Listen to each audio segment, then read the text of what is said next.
Hello viewers, আসসালামু আলাইকুম। কেমন আছেন সবাই? আশা করি ভালো আছেন। ভিউয়ার্স, প্রচণ্ড বৃষ্টি, টানা 7 থেকে 8 দিন প্রচণ্ড বৃষ্টি। কখনো কখনো 2-4 মিনিট থেমে থেমে আবারও কন্টিনিউ বৃষ্টি। তো এই বৃষ্টিতেই চলে এলাম ছাদে। আজকে আলোচনা করব কিভাবে বর্ষাকালে কিভাবে টবের গাছ ভালো রাখবেন। তো ভিউয়ার্স, স্ক্রিনে দেখতে পাচ্ছেন এটি হচ্ছে অস্ট্রেলিয়া জাতের আনার। এটি অস্ট্রেলিয়া। গাছটির বয়স প্রায় 1.5 থেকে 2 বছর। গাছটি অন্যত্র ছিল, সেখানে জায়গা স্বল্পতার কারণে আমি ঝোপালো করতে পারিনি এবং গাছগুলোকে খুব ভালো শেপ দিতে পারিনি। তারপরেও মোটামুটি যতটুকু প্রয়োজন ততটুকু দিয়েছি। তো এখন ফাইনালি পার্মানেন্টলি ভাবে ছাদ বাগানে রোপণ করে দিয়েছি।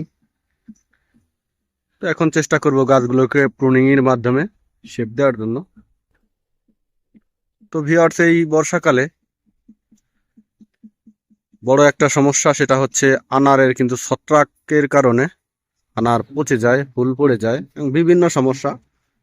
আর সবচাইতে মারাত্মক যে সমস্যাটা সেটা হচ্ছে টবের মাটিতে অথবা টবে পানি জমে গাছ কিন্তু মারা যায়।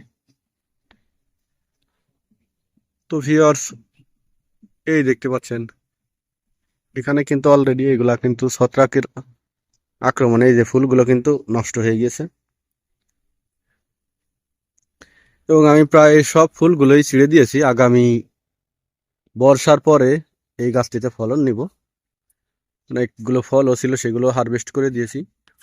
এই যে দেখতে পাচ্ছেন ফুলগুলো কিন্তু আমি ফুলগুলো কেটে দিয়েছি যেন ছত্রাকের আক্রমণটা কম হয় এবং ম্যানসার দিয়ে স্প্রে করে দিয়েছি। স্প্রে করে দেওয়ার পরেও কিন্তু আসলে প্রচন্ড বৃষ্টি, এর ভিতরে ছত্রাকনাশক কাজ করবে কখন? বৃষ্টিতে ধুয়ে যায় এগুলা। তারপর আপনার এসিআই কোম্পানির প্রোমোটার নামে একটা ওষুধ আছে, ওই স্প্রের ভিতরে ওটা দিয়ে দিতে পারেন, তাহলে বৃষ্টিতেও এটা আটকে থাকবে গাছের সাথে। এটাও কার্যকরী, তবে প্রাকৃতিক ভাবে মানে বৃষ্টি ছাড়া যেভাবে স্প্রে করলে যে ফলাফল আপনি পাবেন, বৃষ্টির ভিতরে কিন্তু ওই ফলাফলটা আপনি পাবেন না, যত যাই সাথে মিক্সার করেন না কেন। তো এই জন্যই আসলে আমি এটাকে পরবর্তী ফলনের জন্য রেডি করতে চাই, কারণ এখন ছত্রাকের আক্রমণ ঠেকানো খুবই দুষ্কর। তারপরও চেষ্টা করছি, স্প্রে করে দিয়েছি, দেখা যাক কি হয়।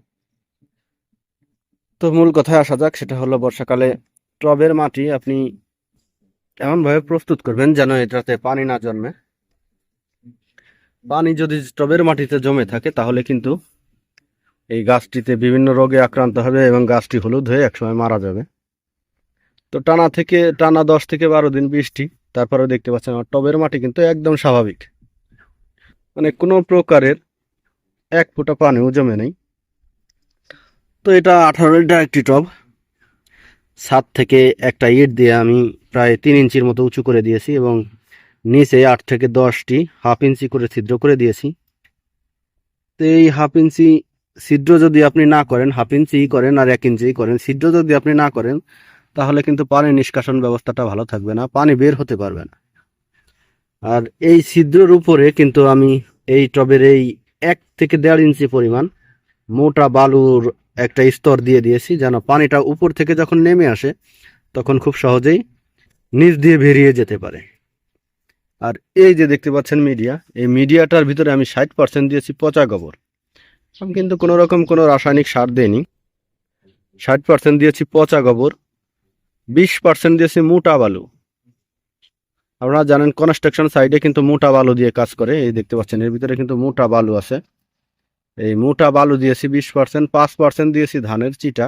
এই দেখতে পাচ্ছেন আমি কোনো রকম কোকোপিট ব্যবহার করিনি, কারণ কোকোপিটটা আমার এলাকায় খুব বেশি সহজলভ্য নয়, তাই আমি এটাকে ধানের চিটা দিয়েছি যেন মাটিটা নরম থাকে।